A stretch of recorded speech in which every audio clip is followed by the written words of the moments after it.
장석현은 아내 장례를 치른 뒤에도 매일 저녁 식탁에 밥 한 그릇을 더 올려두었어요.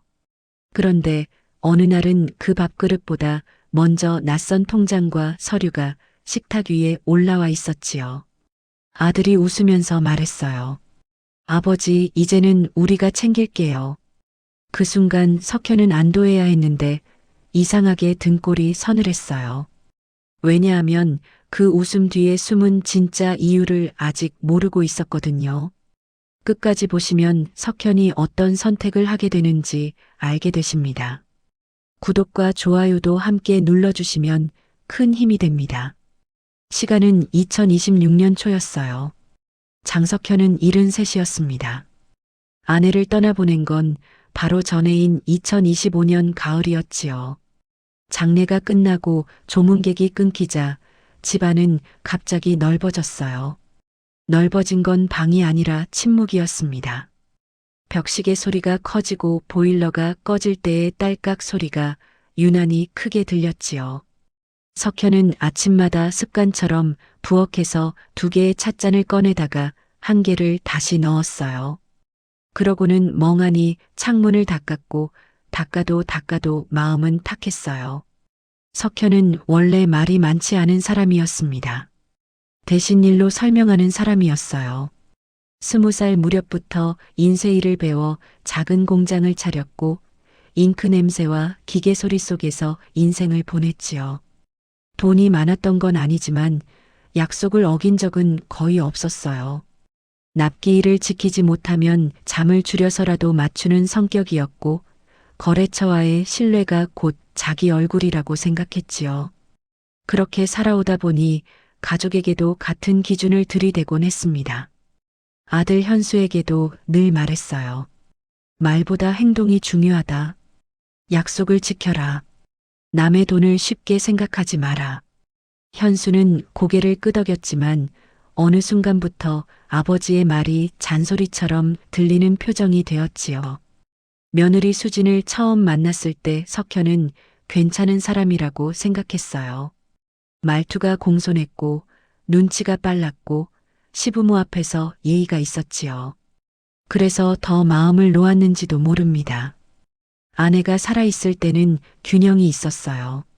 석현이 무뚝뚝하게 굴어도 아내가 웃으며 중간을 맞췄고 현수도 어머니 앞에서는 한 발 물러섰지요. 그러나 아내가 떠난 뒤 석현의 집은 기계에서 손을 뗀 공장처럼 멈춰버렸습니다. 공장을 정리하는 과정은 생각보다 빨리 끝났어요. 오래된 인쇄기 몇 대와 자잘한 장비를 처분하고 나니 손에 쥐는 돈보다 마음에 남는 허전함이 더 컸지요. 석현은 그때 처음으로 깨달았어요. 바쁨이 사라지면 사람은 외로움을 정면으로 마주하게 된다는 걸 말이지요. 그 무렵 아들 현수의 전화가 잦아졌습니다. 예전에는 한 달에 한두 번이었는데 어느 순간 일주일에 두세 번으로 늘었어요. 통화의 시작은 늘 비슷했습니다. 회사가 어렵다. 상사가 압박한다. 요즘 경기가 그렇다. 석현은 처음에는 묵묵히 들어줬지요. 아들은 어느새 자신의 불안과 피로를 아버지에게 털어놓는 습관이 생긴 듯 했어요. 그러다 화제는 자연스럽게 아버지 이야기로 옮겨갔습니다. 혼자 계시면 위험하지 않냐고 했어요. 밤에 넘어지면 큰일이라고 했지요. 가까이 오면 우리가 병원도 모시고 다 챙기겠다고 했습니다. 석현은 그 말이 고마우면서도 한편으로는 낯설었어요. 왜 갑자기 이렇게 다정해졌을까? 물론 자식이 철이 들었나 싶기도 했지요. 그러나 마음 한구석에서는 계산이 들리듯 조용히 울렸어요. 아들은 지금 무엇이 급한 걸까? 아버지의 안전일까? 아버지의 돈일까? 석현은 그런 생각을 하는 자신이 싫었어요. 아들을 의심하는 노인이 되고 싶지 않았거든요. 외로움은 이성보다 빠르게 다가왔습니다. 밤이 되면 더 그랬지요. 석현은 소파에 앉아 TV를 켜놓고도 내용을 따라가지 못했어요. 화면 속 사람들은 웃고 떠드는데 석현의 집은 숨소리만 오갔습니다. 어느 날은 아내가 쓰던 수첩을 펼쳤어요. 장보기 목록, 병원 예약 날짜, 현수 생일 메모가 적혀 있었지요. 글씨는 작았지만 단정했고 그 정리된 글씨를 보자 석현은 갑자기 눈이 뜨거워졌어요. 누군가가 내 삶을 이렇게 조용히 받쳐주고 있었구나. 그 받침이 사라지니 바닥이 꺼지는 느낌이었어요. 그때 현수가 다시 전화를 했습니다. 아버지 집 전세로 돌리고 우리 가까이로 오세요. 집은 내가 알아볼게요. 석현은 망설였어요. 자존심이 걸렸지요. 평생 누군가에게 기대지 않으려고 버텨왔는데 이제 와서 아들 집 근처로 가는 게 패배처럼 느껴졌습니다. 하지만 두려움이 더 컸어요. 어느 날 쓰러져도 발견되지 않을까봐 겁났고 병원 갈 때 혼자 번호표를 뽑는 일이 갑자기 버겁게 느껴졌지요. 결국 석현은 결정을 내렸습니다. 서울 외곽의 오래된 집은 전세로 돌렸고 신도시 인근의 작은 집으로 이사하기로 했어요. 이사 준비를 하며 석현은 버릴 것과 남길 것을 구분했습니다. 옷장 속 오래된 양복은 정리했지만 아내의 수첩은 버릴 수 없었지요. 인쇄 공장에서 쓰던 낡은 견본 몇 장도 챙겼습니다. 그 종이들은 석현에게 살아온 시간을 증명해주는 조용한 증거였어요. 이사 당일 석현은 아파트 현관에 들어서며 잠깐 멈춰섰습니다. 복도에 새 냄새가 나고 바닥이 반짝였지요. 현수는 짐을 옮기며 바쁘게 움직였고 수지는 웃으며 따뜻한 차를 내왔어요.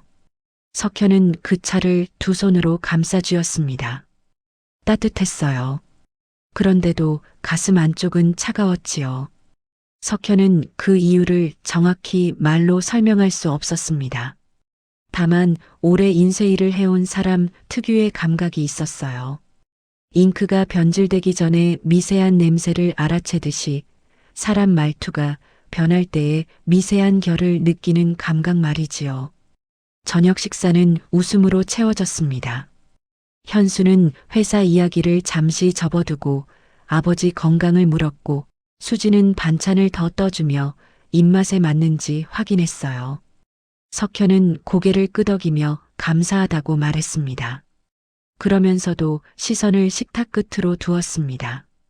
식탁 위에는 새로 산 약통과 건강식품이 가지런히 놓여 있었어요. 석현은 그 정돈 된 모습이 고맙기도 했지만 동시에 어딘가 익숙한 느낌이 들었지요. 마치 누군가의 손이 너무 빨리 내 생활을 정리해버린 것 같은 느낌이었어요. 식사가 끝나고 설거지 소리가 들리는 동안 석현은 조용히 거실을 둘러봤어요. 가족 사진이 벽에 걸려 있었고 그 사진 속 석현은 없었습니다. 아직 걸어야 할 자리가 남아있다는 뜻이겠지요. 석현은 스스로를 달랬습니다. 시간이 지나면 내 자리도 생길 것이다. 그런데 그때 현수가 슬쩍 말을 꺼냈어요. 아버지 통장은 내가 보관해 둘까요? 요즘 세상이 험해서요. 수진도 옆에서 고개를 끄덕였지요. 석현은 웃으려 했지만 입술이 잘 움직이지 않았어요. 따뜻한 차의 온기가 식어가는 것처럼 마음속 불안도 서서히 모양을 드러내고 있었습니다. 석현은 그 질문에 어떤 대답을 하게 될까요? 그리고 그 대답이 앞으로 어떤 사건을 불러오게 될까요? 다음 장면에서 석현의 선택이 시작됩니다. 이사 첫날 저녁 식탁 위에 통장과 서류가 살짝 보였던 그 장면이 자꾸 떠올랐습니다. 아들 현수는 웃었고 며느리 유정도 상냥했지요. 그런데 웃음 뒤에 얇게 깔린 긴장감이 며칠 지나지 않아 말과 규칙이 되어 제 일상에 들어오기 시작했습니다. 저는 장석현입니다. 73, 아내를 떠나보낸 지 반년이 지났고 공장을 접고 빈 시간을 견디는 중이었어요. 혼자 있는 게 무서워 이사를 선택했는데 그 선택이 제 숨쉴 공간을 조금씩 좁혀 오고 있었습니다. 처음 한 달은 겉보기엔 괜찮았습니다. 유정이 아침마다 죽을 끓여놓고 말했지요. 아버님, 약은 꼭 챙겨 드세요. 그러면 현수는 출근길에 짧게 안부를 던졌습니다. 아버지, 오늘은 산책 좀 하세요. 날씨 괜찮대. 말만 들으면 참 다정한 집입니다. 그런데 그 다정함엔 늘 조건이 붙었어요. 아버님, 산책은 단지 안에서만 하세요. 길 건너 마트는 차가 많아서 위험해요. 아버지, TV 소리 좀 줄여. 애들 공부할 때 집중 안 돼. 아버님, 화장실 사용하실 땐 환기 꼭 해주세요. 냄새가 배면 청소가 힘들어요. 저는 고개를 끄덕였습니다. 그래, 내가 불편하게 하지 말자. 얹혀 사는 사람은 먼저 조심해야지요. 하지만 조심은 곧 습관이 되었고 습관은 제 자존심을 갉아먹었습니다. 현관 앞 작은 방이 제 자리였고 거실 소파는 눈치가 되었고 냉장고 문은 함부로 열기 어려운 물건이 되었습니다. 그날도 저녁 무렵이었습니다. 저는 방 안에서 조용히 책을 보다가 부엌에서 들려오는 목소리에 귀가 열렸습니다. 유정이 현수에게 말하더군요. 여보, 이번 달 이자 또 올랐대. 당신 회사도 불안하다며. 알아. 내가 알아서 할게. 그럼 아버님 연금 들어오는 날 정확히 언제야? 그거라도 딱 맞춰야지. 유정아, 말 조심해. 아버지 들으실라. 들으면 어때? 현실인데. 현수의 목소리는 낮았고 유정의 목소리는 또렷했습니다. 저는 책장을 넘기는 척했지만 손끝이 떨렸어요. 나를 걱정하는 말이 아니라 달력에 적어둔 수입처럼 말하는 느낌이었습니다. 아버지는 사람이 아니라 항목이 되는 순간이 있지요. 그 순간이 바로 그날이었습니다. 며칠 뒤 작은 일이 터졌습니다. 기초연금이 들어오는 날이었어요. 저는 오랜 습관처럼 통장과 도장을 챙기려 서랍을 열었습니다. 없었습니다. 분명 이사 올 때 아내 수첩과 함께 넣어둔 자리였는데 비어 있더군요. 마음이 서늘해져 방안을 뒤졌고 결국 거실에서 설거지하던 유정에게 조심히 물었습니다. 유정아, 혹시 내 통장하고 도장 못 봤냐? 아버님, 그거요. 제가 보관하고 있어요. 말이 너무 자연스러워서 제가 되려 당황했지요. 왜 내가 그걸 보관해? 아버님, 요즘 어르신들 보이스피싱 너무 많잖아요. 아버님, 혼자 은행 다니시다가 큰일 나요. 제가 관리해 드릴게요. 용돈 필요하시면 말씀만 하시고요. 그때 현수가 방에서 나오며 끼어들었습니다. 평소처럼 중간에 서서 아무것도 아닌 척 말했어요. 아버지, 유정이 꼼꼼하잖아. 아버지 위해서 그러는 거야. 현수야, 내 돈은 내가 관리한다. 아버지, 괜히 싸우지 말고. 요즘 세상 무섭다니까. 그 말이 더 아팠습니다. 아들이 제 편을 들어주기보다 갈등을 피하려 제 입을 막는 것 같았거든요. 저는 목소리를 낮췄습니다. 화를 내면 오히려 제가 이상한 사람이 될까봐 그런 두려움이 먼저 올라왔지요. 알았다. 그럼 도장은 나한테 주고 통장은 내가 들고 있어라. 최소한 도장은 내가 갖고 있어야지. 아버님, 도장도 제가 보관할게요. 필요한 일 있으면 제가 같이 가요. 유정의 말이 딱 잘라 끊겼습니다. 그 순간 저도 모르게 반말이 튀어나왔어요. 야, 그건 아니지. 아버님, 야라뇨. 저도 사람인데요.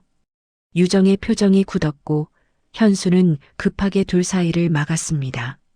아버지, 왜 그래? 유정이 힘들잖아. 아버지 모시느라. 내가 너희한테 공짜로 얹혀 있는 줄 아냐? 아버지, 그 얘기 또 해. 집 전세 준 거, 그거는 아버지가 선택한 거잖아. 선택? 그 단어가 가슴을 눌렀습니다. 맞습니다. 제가 선택했지요. 그런데 선택이라는 말은 언제든 책임을 저 혼자 지게 만드는 말이기도 합니다. 그날 밤 저는 작은 방에서 이불을 덮고도 잠이 오지 않았어요. 벽 하나 건너에서 들리는 TV 소리, 아이들 웃음, 설거지 물소리가 전부 저와는 다른 세상 같았습니다. 다음 날부터 저는 문제를 해결하려 했습니다. 큰 싸움 대신 작은 길을 찾고 싶었어요. 먼저 현수에게 따로 말했습니다. 출근 전 현관에서 신발을 신는 아들을 붙잡고 조용히 말했지요.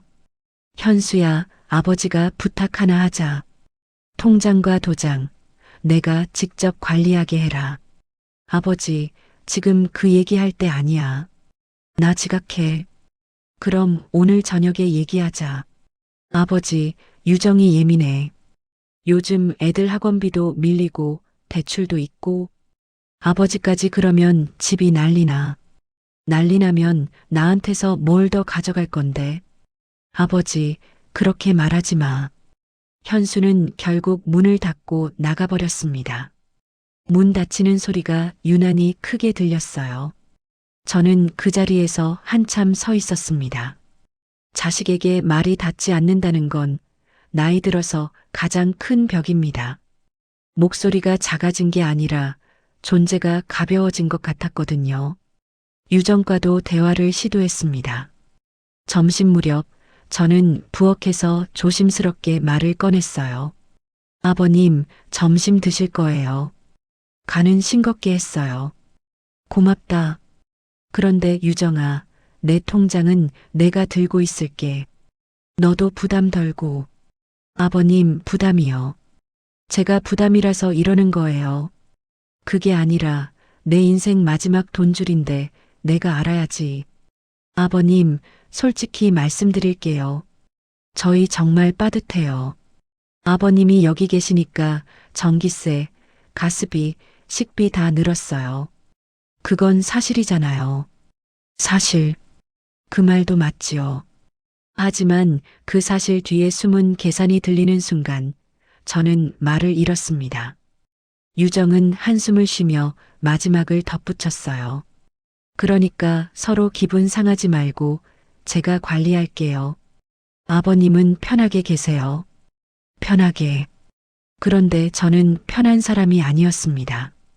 편하게 있으라는 말은 가만히 있으라는 말과 비슷했어요. 그날 이후 저는 더 조용해졌습니다. 밥을 적게 먹었고 거실에 나가는 횟수를 줄였고 필요 없는 말은 삼켰습니다. 속이 불편한데도 병원 얘기를 꺼내지 못했어요. 돈 얘기가 따라올까봐 또 누구의 한숨을 불러올까봐요. 결국 저는 마지막 방법을 떠올렸습니다. 은행에 직접 가서 재발급을 받는 것. 그런데 신분증은 있었지만 통장과 인감이 없으면 절차가 복잡하다는 걸 알고 있었어요. 게다가 유정이 나가면 곧장 알 겁니다. 이 집에서는 제가 어디로 가는지도 보고 언제 들어오는지도 체크하는 느낌이 들었거든요. 그때 우연히 아내의 수첩을 펼쳤습니다. 이사 올 때 챙겨온 낡은 작은 수첩. 거기엔 아내 글씨로 적힌 문장이 있었지요. 사람은 늙어도 자기를 잃으면 안 된다. 그 문장이 제 눈을 오래 붙잡았습니다. 아내는 말이 많지 않았지만 꼭 필요한 말을 한 번씩 남겨두던 사람이었어요. 저는 수첩을 덮고 천천히 숨을 들이켰습니다. 이제는 참는 것만으로 해결되지 않는다는 걸 인정해야 했습니다. 그날 밤 저는 결심했습니다. 싸우지 않되 내 자리를 지키자고요. 우선 저는 현수에게 말할 기회를 다시 잡기로 했습니다. 그리고 그들의 통제에서 벗어날 작은 준비를 하기로 했지요. 당장 나갈 돈은 없고 갈 곳도 없지만 내가 할 수 있는 일은 분명 있었습니다. 예전에 공장을 운영하며 수십 년 동안 쌓아온 손기술과 감각. 그게 아직 제 몸에 남아 있었거든요. 저는 조용히 종이를 꺼내 글씨를 써내려갔습니다. 예전 인쇄 견본을 만들던 손이 다시 움직였어요. 누구에게 보여주려는 글이 아니라 스스로에게 하는 약속이었습니다. 나는 관리 대상이 아니라 아직 살아있는 사람이다. 그리고 또 하나를 적었습니다. 필요하면 떠나겠다. 더 늦기 전에 내 발로 나가겠다. 그 결심이 두려움을 완전히 지우진 못했지만 적어도 제 안에 남은 마지막 존엄을 붙잡아 주었습니다. 문 밖에서 현수와 유정의 목소리가 또 들려왔습니다. 이번에는 더 노골적으로 지방에 빈 공간이 있다는 이야기, 당분간 거기서 쉬시면 좋겠다는 이야기였지요. 저는 그 말이 무엇을 뜻하는지 알고 있었습니다. 이 집에서 저는 점점 사라지고 있었습니다. 하지만 저는 사라지지 않을 겁니다. 저는 그들의 말대로 집을 나서게 됩니다. 다만 이번에는 버려지기 위해서가 아니라 다시 살아남기 위해서 나서게 될 겁니다. 저는 결국 결심을 했습니다. 계속 참는다고 관계가 좋아지지 않는다는 것, 제 목소리를 잃으면 제 인생도 잃는다는 것을요. 현수와 유정이 말하던 지방의 빈 공간, 잠시 쉬었다 오라는 그 제안이 사실은 제 자리를 비워 달라는 신호라는 걸 저는 알고 있었습니다. 그렇다고 그 자리에서 폭발할 마음은 없었어요. 분노는 순간을 시원하게 만들지만 제 노후를 책임져 주지 않지요. 저는 조용히 준비하기로 했습니다. 내 인생을 내 손으로 다시 잡기 위해서요. 그날 아침 저는 현수에게 먼저 말했습니다. 말투는 최대한 차분하게, 그러나 물러서지 않게요. 현수야, 지방에 내려가서 쉬라는 말 알겠다. 나도 정리할 게 있다. 다만 한 가지만 약속해라. 내가 어디에 있는지, 어떤 상태인지 연락은 끊지 말자. 아버지, 당연하지. 쉬었다가 오세요. 유정은 옆에서 고개만 끄덕였어요. 그 끄덕임이 안심이 아니라 일이 정리됐다는 표시처럼 보였지요. 짐은 많지 않았습니다. 작은 가방 하나에 속옷과 외투, 그리고 아내의 수첩을 넣었습니다. 마지막으로 인쇄 견본 몇 장을 챙겼습니다. 낡은 종이들이었지만 그 종이 안엔 제 시간이 들어 있었어요. 현관을 나서기 전 거실에 걸린 가족 사진을 한번 봤습니다. 웃고 있는 얼굴들 사이에서 제 표정은 어딘가 어색했어요. 그 어색함이 제가 이 집에서 어떤 위치였는지 말해주는 것 같았습니다. 차를 타고 내려가는 길, 저는 창밖을 오래 바라봤습니다. 겨울 끝자락의 회색 하늘, 휴게소의 따뜻한 국물 냄새, 낯선 사투리. 모든 게 낯설었지만 이상하게 마음 한쪽이 가벼워졌습니다. 적어도 오늘은 통장 도장 이야기로 눈치 볼 필요가 없으니까요. 저는 스스로에게 말했습니다. 여기서부터는 내가 나를 돌본다. 도착한 곳은 경북의 작은 마을, 폐업한 문화공방이었습니다. 현수는 문을 열며 말했지요. 공기 좋지요, 아버지. 여기서 좀 쉬세요. 그런데 그 말 끝에 이어진 행동이 더 선명했습니다. 그는 공방 안을 대충 둘러보더니 급한 일이 있다며 금세 떠났습니다. 유정은 오지도 않았어요. 저는 혼자 남았습니다. 공방은 오래 비어 있었고 먼지가 두껍게 쌓여 있었습니다. 전기와 수도는 간신히 유지되는 듯 했지만 보일러는 제대로 돌아갈지 알 수 없었지요. 첫날 밤 저는 겉옷을 겹겹이 입고 이불을 덮은 채 천장을 바라봤습니다. 분노가 올라오다가도 금세 가라앉았습니다. 분노는 나를 지키기보다 나를 무너뜨릴 수 있다는 걸 저는 이미 알 만큼 알았어요. 대신 생각했습니다. 여기서 내가 할 수 있는 일이 뭔가. 다음 날부터 저는 몸을 움직였습니다. 공방 마당에 자풀을 뽑고 창문을 닫고 버려진 나무 판자들을 정리했습니다. 허리가 뻐근했고 손끝이 시렸지만 이상하게 마음이 조금씩 정리되는 느낌이었습니다. 사람은 손이 바쁘면 생각이 덜 날카로워지지요. 점심때가 되면 마을회관 쪽에서 밥 냄새가 올라왔고 저는 망설이다가 조심스레 길을 물었습니다. 마을 사람들은 처음엔 경계했습니다. 서울에서 온 노인이 혼자 공방에 들어왔다는 소문이 금방 퍼졌거든요. 어느 노인이 말했어요. 아저씨, 여기 왜 왔소? 관광 왔소? 그 말 속에 당신도 무슨 사정이 있겠지라는 시선이 섞여 있었습니다. 저는 웃지도 울지도 않고 그저 고개를 숙였습니다. 저는 괜히 설명하지 않았습니다. 설명은 핑계로 들릴 수도 있으니까요.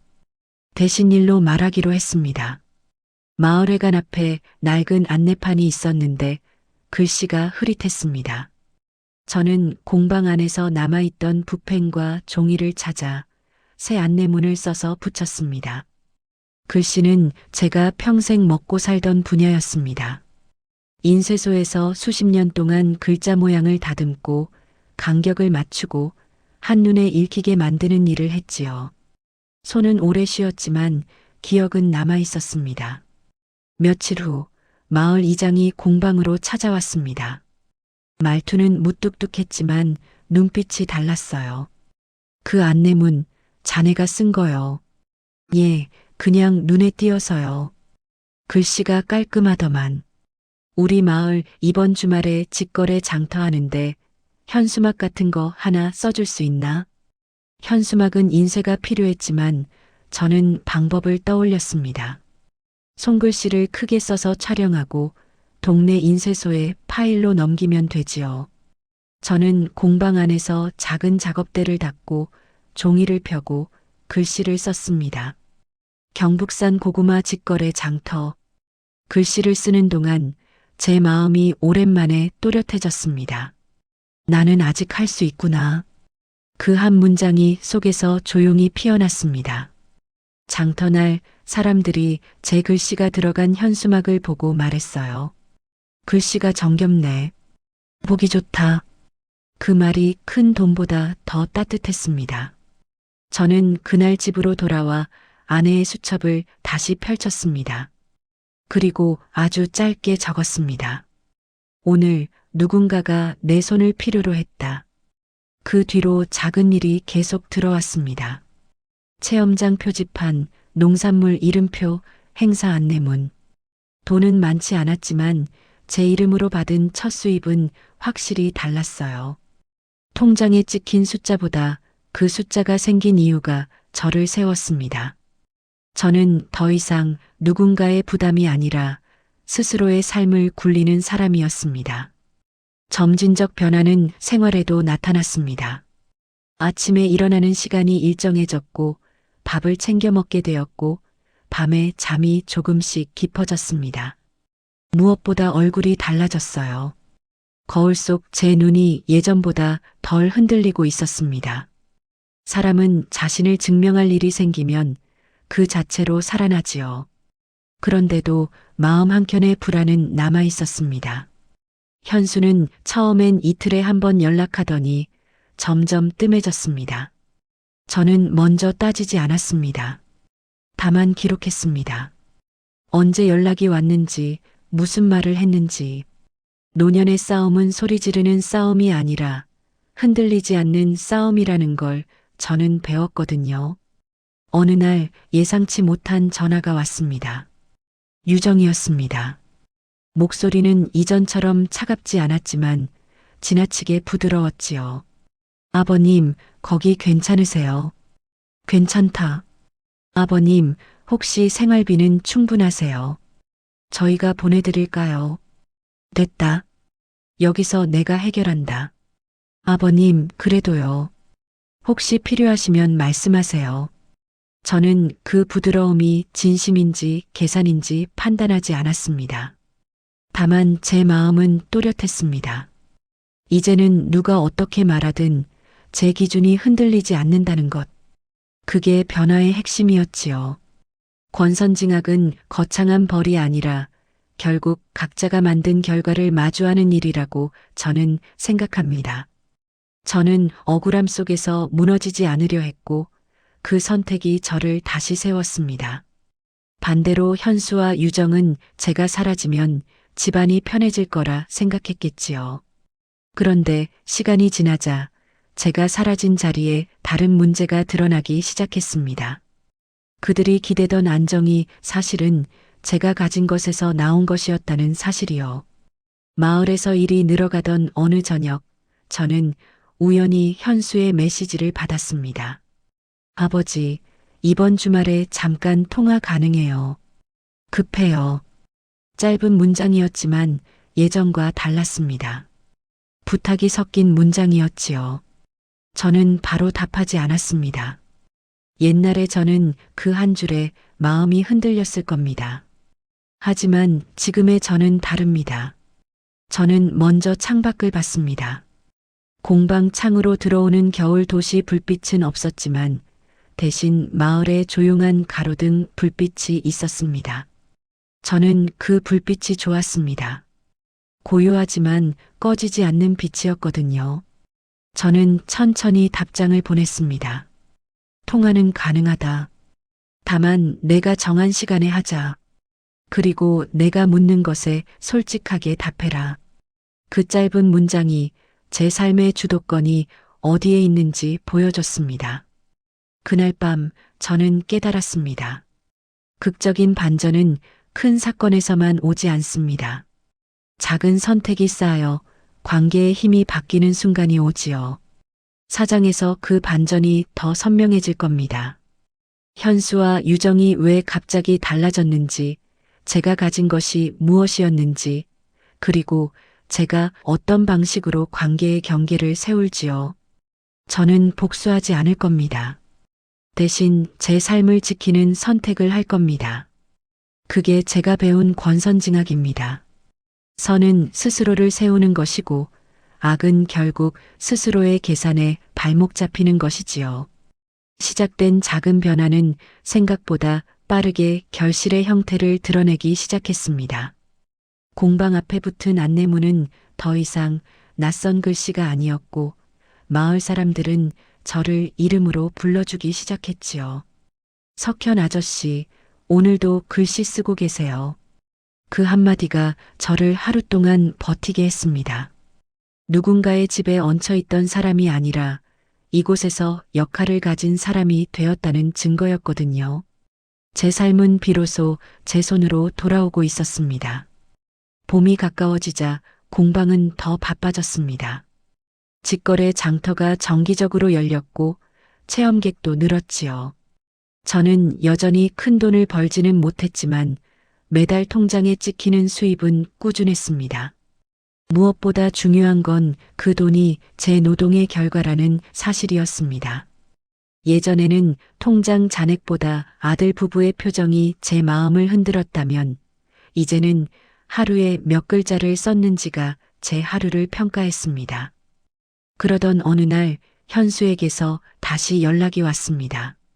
이번에는 문자도 전화도 아니었어요. 직접 공방으로 찾아왔지요. 문을 열고 들어오는 현수의 얼굴은 이전과 달랐습니다.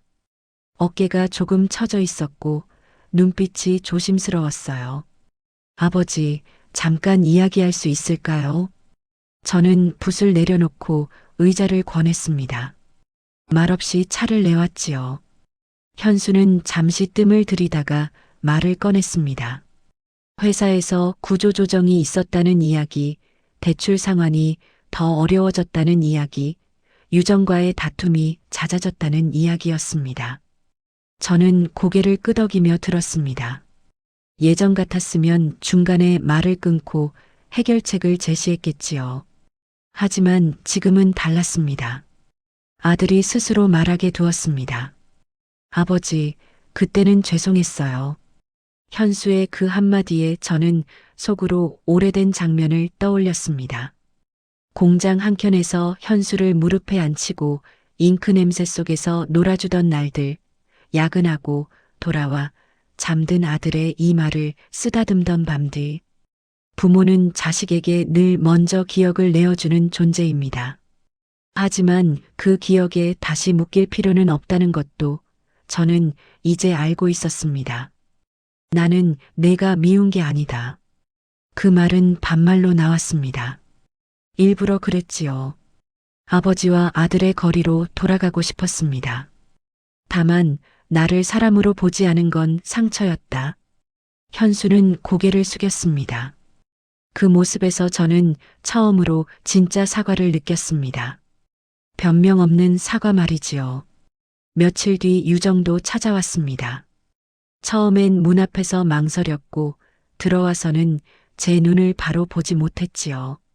유정은 조심스럽게 말했습니다. 그땐 정말 여유가 없었다고, 아버님을 부담으로 느낀 게 아니라 상황에 쫓겼다고요. 저는 그 말이 완전히 진실은 아니라는 것도 알았지만 동시에 그 말이 유정의 최선이라는 것도 이해했습니다. 사람은 여유가 없으면 관계를 계산하게 되니까요. 저는 분명히 말했습니다. 같이 살지는 않는다. 돈도 섞지 않는다. 하지만 가족인 건 변하지 않는다. 존댓말로 말했지만 그 안에는 단호함이 있었습니다. 경계를 세우는 일은 차갑게 보일 수 있지만 사실은 관계를 오래가게 하는 방법입니다. 유정은 잠시 울먹였고 현수는 한숨을 내쉬었습니다. 그날 우리는 처음으로 감정이 아니라 조건으로 대화를 했습니다. 이상하게도 그게 가장 따뜻한 대화였습니다. 관계는 그렇게 다시 정리되었습니다. 한 달에 한 번 제가 있는 마을에서 함께 밥을 먹기로 했고 손주들도 그때마다 내려오게 했습니다. 아이들은 처음엔 어색해했지만 제가 나무판에 이름을 써주고 작은 표지판을 만들어주자 금세 웃었습니다. 할아버지, 이거 진짜 멋있다. 그 말에 저는 웃으며 대답했지요. 연습하면 너희도 할 수 있다. 그날 밤 저는 공방 불을 끄고 혼자 앉아 있었습니다. 아내가 떠난 뒤 처음으로 마음이 완전히 고요해진 순간이었어요. 과거를 떠올리면 여전히 아프지만 그 아픔이 더 이상 저를 흔들지는 않았습니다. 현재는 안정되어 있었고 미래는 두렵기보다 궁금해졌습니다. 노후라는 건 모든 걸 내려놓는 시간이 아니라 다시 선택하는 시간이라는 걸 저는 이제 압니다. 누구와 살 것인지, 어떻게 돈을 관리할 것인지, 어떤 관계를 유지할 것인지. 예전에는 선택하지 않아도 흘러가던 일들이었지만 지금은 하나하나 제가 고릅니다. 그 선택이 저를 편안하게 합니다.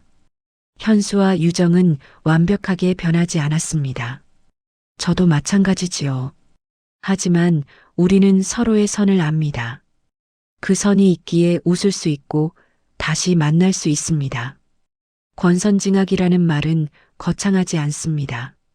잘못된 선택은 결국 불편함으로 돌아오고 옳은 선택은 시간이 걸려도 안정으로 돌아옵니다. 저는 제 선택의 결과를 지금 살고 있습니다. 이제 공방 앞에는 새 안내문이 붙어 있습니다. 손글씨 체험 오늘도 운영합니다. 그 문장을 쓰며 저는 생각했습니다. 제 인생도 체험 중이라고. 아직 끝나지 않았고 여전히 배울 게 많다고요. 아내의 수첩은 여전히 제 곁에 있고 그 첫 장에는 이런 문장이 적혀 있습니다. 오늘도 잘 살았다. 저는 그 문장을 오늘도 조용히 넘깁니다. 이 정도면 충분하다고, 그리고 내일도 괜찮을 거라고 믿으면서요.